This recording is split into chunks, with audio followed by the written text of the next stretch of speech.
ए जी एगो गाना सुननी ह केकर हो? मिथिलेश बाबा के। कौन होला? IMC वाला। सुनावा त। सुनी। जूती पिला ये हो रीरा।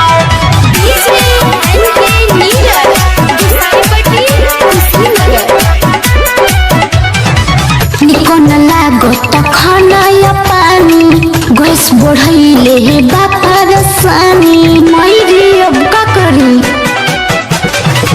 निकोन लागो त खाना या पानी गैस बढ़ैले बापा रसानी हम कितना लेखनी जल जीरा।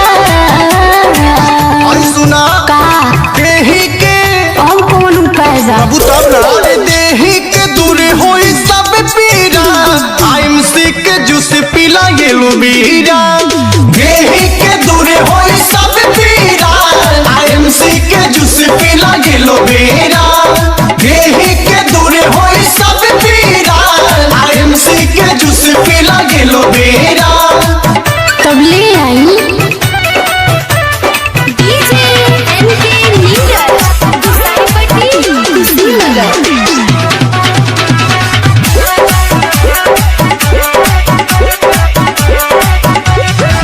बड़ी परेशान हमर झोरता बाल हो। तेले IMC के लेला पतकाल हो। अच्छा हाँ बड़ी परेशान हमर झोरता बाल हो। तेले IMC के लेला पतकाल हो।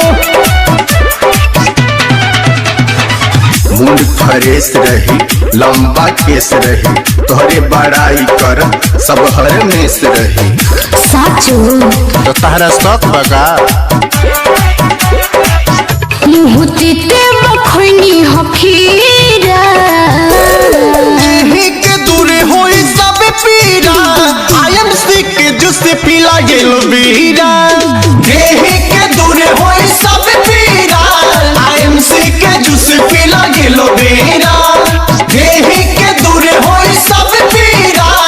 IMC के जूस पिला गेलो बीरा। तो ठीक है बा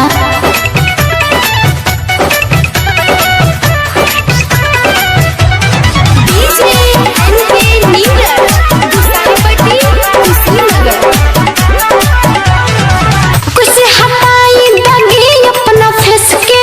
सुना है बातें मुलायम मिथिलेश के। कौन बात जी? सुनबू तब ना।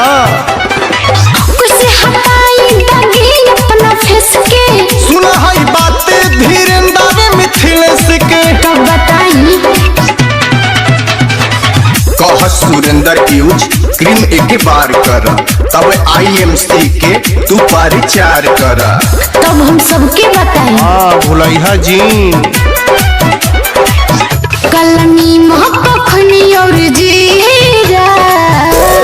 देही के दूर होई सब पीरा। IMC के जूस पिला गेलो बीरा। देही के दूर होई सब पीरा। IMC के जूस पिला गेलो बीरा। देही के दूर होई सब पीरा। IMC के जूस पिला गेलो बीरा। और जके राम मिलल बड़ा बढ़िया चीज बाजी।